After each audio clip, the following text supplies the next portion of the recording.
You also want to widen your exposure in the marketplace. We have found that exhibitors who advertise, send out a mailing, and exhibit in the show are going to do twice as good in sales as somebody who's not doing two out of the three of those things. People who just show up to a show unprepared are going to lose. Your first trade show is probably an educational experience. You start by becoming a part of the show after the acceptance letter arrives. And from that moment on, it is definitely a learning experience. How many of you have applied to a trade show? Can I have hands? Okay. How many of you exhibited in a trade show? Okay. How many have visited the trade show? Yeah, how many visited the trade show before they exhibited at it? That's rule number one in the trade show business. There are a few things you need to do before you even apply to a trade show. One of them is to visit the show if you can. The second thing that you should do if you cannot visit the show is to find out who exhibits in the show and talk to them. Make sure you ask the right questions and you find out in detail everything you're going to need to know about that show.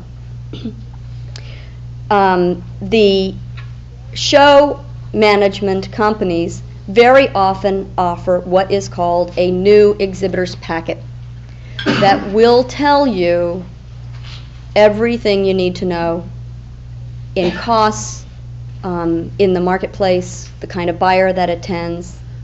They give you attendance numbers. Sometimes those attendance numbers are even audited by the trade show bureau or a professional auditing company.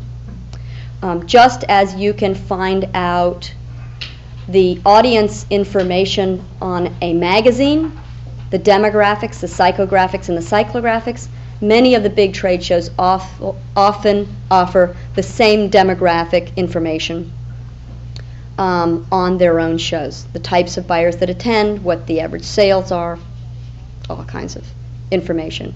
Some of that is audited by a professional company called the Trade Show Bureau. While you're at a show,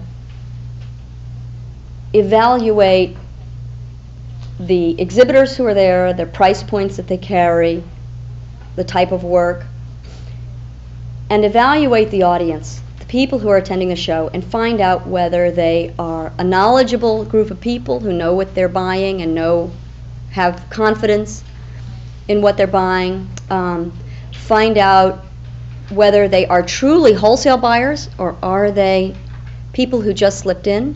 The registration process can be an experience unto itself. Try to register as a buyer. See what kind of questions you're asked by the registration personnel. If you're passed through without any questions, you know that the people out there on the trade show floor have gone through the same experience.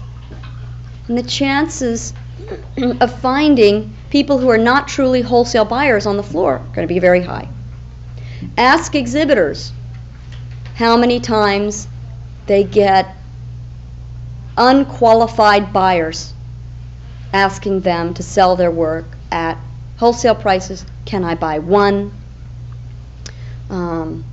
Very often people like this are called the bagged ladies.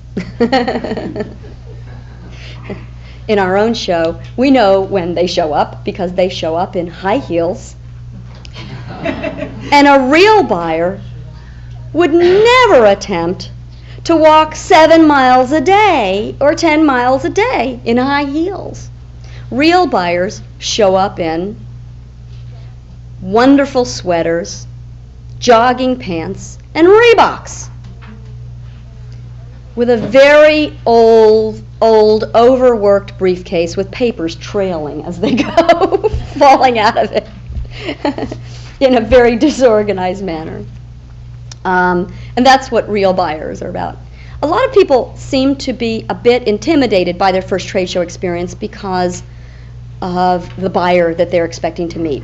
They're thinking that the wholesale buyer is a very stern, blue-suited, tied type of guy that is going to place an order, make demands, and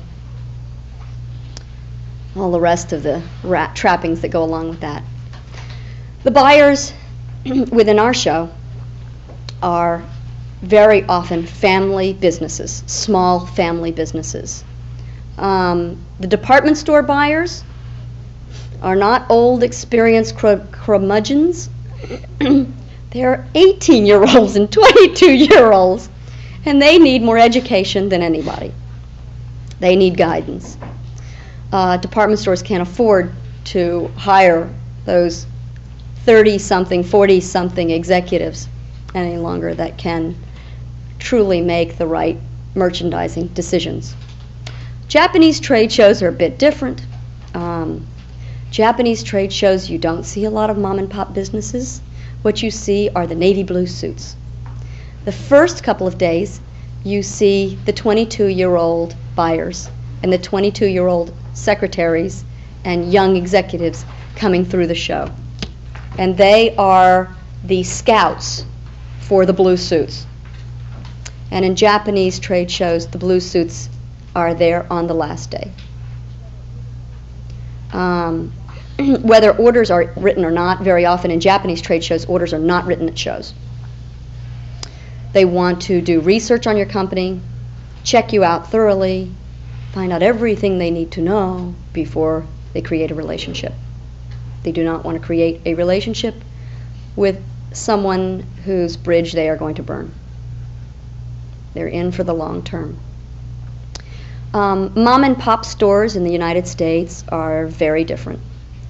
Most of them came from a bench. They went to a local college, graduated with an MFA, followed the same path you followed, ended up with carpal tunnel syndrome and said, oh my God, it's time to open a shop.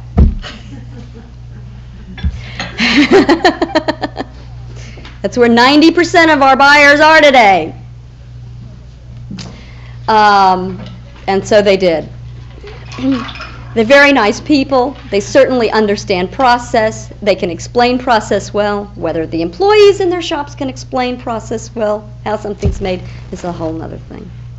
But they're a very friendly group of people to work with. They are looking for win-win relationships. They are not looking for win-lose relationships. I would recommend to you, anyone looking for a win-lose relationship, to get anything they can out of you in the way of discounts or overly exceptional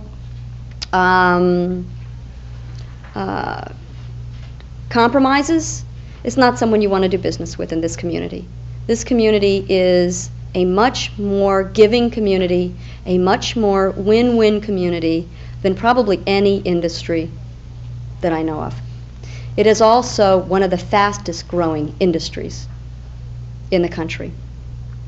The buyer's market is listed as one of the top 200 trade shows in square footage in the United States. We are one of the very largest trade shows in the United States. That you can compare with the Detroit Car Show this weekend, with the Office Furniture Show, with the Home Furnishing Show, with the gift shows. We are one of the top 200. And we have achieved this in less than 10 years, which is really incredible. And it's still growing. The only way for this country to maintain an economy that is viable is for families to go into business and for individuals to go into business. And I would encourage you today, if you are not in business yet, go sign up, as they said, for World War II. This is about where we're at. It is time to go into business.